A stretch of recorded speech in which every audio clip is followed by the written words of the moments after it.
አዲስ አበባን የብልጽግና ተምሳሌ ታደረግን ማለት አዲስ አበባን እንድታሸበርቅ ወይም ደግሞ ለእይታ ምቹ እንድትሆን ማድረግ ብቻ ሳይሆን አጠቃላይ የህዝቡ ኑሮ ሊሻሻል የሚችልበትን የተሻለ የኑሮ ሁኔታ ውስጥ ሊገባ የሚችልበትን እድል የመፍጠር ጉዳዮችንም ታሳቢ ያደረገ ነው ማለት ነው። ይህንን ብለን ስናይ አጠቃላይ በሀገሪቱ ውስጥ ብሎም ደግሞ በከተማችን ውስጥ ያለውን ነዋሪ እንዴት ብናደርግ ወይም ደግሞ ከዚህ በፊት ምን ነበሩ፣ በቀጣይስ ምን መሆን አለባቸው የሚሉ ጉዳዮችን ታሳቢ አድርገን የነበሩብን በጣም በርካታ ስብራቶች አሉ። እንደሚታወቀው በፖለቲካው፣ በማህበራዊ፣ በኢኮኖሚ ዘርፉ በጣም ብዙ ስብራቶች ያሉበት ሀገር ነው። ይህን ስብራት ሊጠግን የሚችል አጠቃላይ እንቅስቃሴ እንዴት ማድረግ ይቻላል፣ ምን ላይ ትኩረትስ ማድረግ አለብን የሚሉ ስራዎች የተሰሩበት ሁኔታ እንዳሉ እናስታውሳለን። እነዚህ ጉዳዮች ምን ይዘው መጥተውልናል ማለት ነው? የተሻለ መግባባት በአመራሩ፣ የተሻለ መግባባት በህዝቡና በመንግስት መካከል፣ በህዝቡና በፓርቲ መካከል እንዲፈጠር በማድረግ ያሰብናቸው ስራዎች፣ ያቀርናቸው እቅዶች እንዲሳኩ ትልቅ እድል ፈጥሮልናል ማለት ነው። ስለዚህ በሂደቱ ውስጥ አጠቃላይ በከተማ ውስጥ ትልልቅ ፕሮጀክቶች ይከናወናሉ። እንደምናውቀው በእነዚህ ፕሮጀክቶች ውስጥ የስራ እድሎች እንዲፈጠሩ በርካታ ወጣቶች፣ በርካታ ስራ ፈላጊ የከተማ ነዋሪ የስራ እድል የሚያገኝበት ሁኔታ እንዲመቻች ትልልቅ ስራዎች የተሰሩበት ሁኔታ አለ። በዚህም በርካቶች የስራ እድል አግኝተው የተሻለ እንቅስቃሴ እያደረጉበት ሁኔታ እንዳለ እንታዘባለን። ከዛም አልፎ ደግሞ በተቻለ መጠን ሰው የራሱን ስራ ፈጥሮ ሊቀጥል የሚችልበት የራሱ ኑሮ ሊያሻሽል የሚችልበት ምቹ ሁኔታዎች በከተማችን ውስጥም እንዲፈጠሩ የተደረገበት ሁኔታን ስናይ አጠቃላይ የህዝቡን ኑሮ ከማሻሻል አኳያ የተሻለ እንቅስቃሴ ውስጥ እንደነበረን ማመላከት የሚቻልበት ሁኔታ አለ። በፖለቲካ በኩልም የነበረን ስብራት አሻሽለን በተቻለ መጠን ከተማችን የሁላችንም ቤት መሆኗን በሚያረጋግጥ አግባብ ፖለቲካዊ ውሳኔዎች በጋራ የሚወሰኑበት አመራሩ ከሁሉም አካባቢዎች የመጡ እህቶች፣ ወንድሞች በጋራ ሆነው የሚመሩበትን ሁኔታ ስናይ በፖለቲካውም አካባቢ የተፈጠረውን ስብራት ለመጠገን የተሞከረበት ሂደት የበለጠ የሚያበረታታ ነው። ይህን ስንመለከት ከጉባኤ እስከ ጉባኤ ቃልን በተግባር ለመፈጸም የተካሄደበት ርገት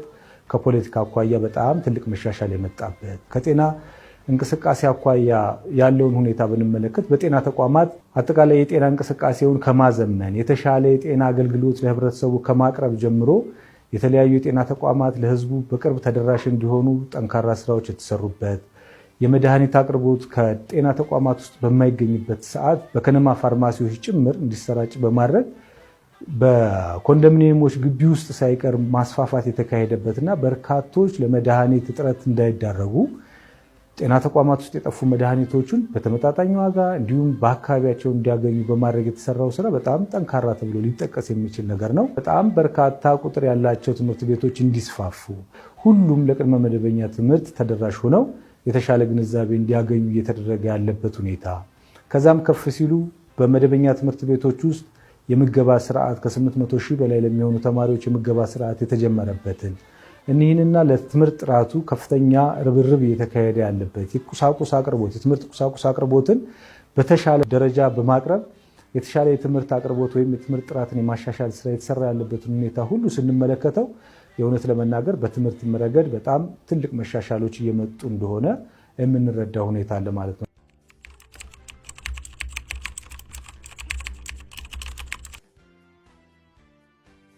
ፓርቲው ፕሮግራሙን በመደመር እሳቤ ላይ ተንተርሶ ከቀረጸ በኋላ ተቋማዊ ስርዓት ለመዘርጋት እንዲያመች በአጠቃላይ መተዳደሪያ ደንቡንና ከሱ በተጨማሪ ከ16 የማያንሱ መመሪያዎች የወጡበት ሁኔታ እንዳለ እናስታውሳለን። እነዚህ መመሪያዎች የእውነት ለመናገር ፓርቲን እንደ ፓርቲ ተቋማዊ ህልውናውን ከማረጋገጥ የተሻለ ቁመና እንዲኖረው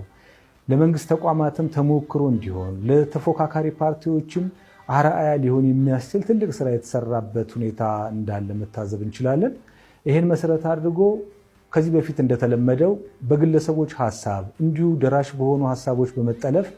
ማንም ሰው የፈለገውን ነገር የሚያከናውንበት ሳይሆን ማንም ሰው ስርዓታዊ ወይም ደግሞ ተቋማዊ የሆነ መገነባባት ላይ አተኩሮ ህጎችን፣ ደንቦችን እንዲሁም መመሪያዎችን ታሳቢ አድርጎ ስራዎች የሚሰሩበትና ይህንንም መሰረት አድርጎ ትልልቅ ተልእኮች ሲፈጸሙ የነበረበት ሁኔታ እንዳለ እናስታውሳለን። ይህ በመሆኑም ፓርቲው እንደ ፓርቲ ትልቅ ተቋም የፈጠረበት ትልቅ አቅም የተገነባበትና ይህን መሰረት አድርጎም ወደፊት መምጣት የተቻለበትና ትልልቅ ተግባራት የተከናወኑበት ወቅት እንደነበረ እናስታውሳለን። የፓርቲ ስትራቴጂክ እቅድ የ10 ዓመት ስትራቴጂክ እቅድ ሁሉ ተነድፎ ከ2016 ጀምሮ በተጨባጭ ወደ ትግበራ የተገባበትና ይህ ስትራቴጂክ እቅድ ላይ ፓርቲው በ10 ዓመቱ የት ይደርሳል፣ ምን ተግባራት ቢከናወኑ የት ደርሶ የተሻለ ፓርቲ የተሻለ ሁለንተና የብልጽግናን በሀገር ደረጃ ማሳካት የሚችል ፓርቲ እንዴት ሊሆን ይችላል የሚለውን በግልጽ ያመላከተ ሰነድ ተዘጋጅቶ ይሄም በመላው ሀገሪቱ ባሉ ቅርንጫፍ ጽሕፈት ቤቶች ተሰራጭቶ እየተገበረ ያለበት ሁኔታ ስላለ በዚህ ረገድ ያለው እንቅስቃሴ እጅግ የሚያኮራ ትልቅ ተቋም እየተፈጠረ ያለበትና በቀጣይም ጠንካራ ስራዎችን ለመስራት ምቹ ሁኔታ የተፈጠረበት ሁኔታ እንዳለ መረዳት እንችላለን።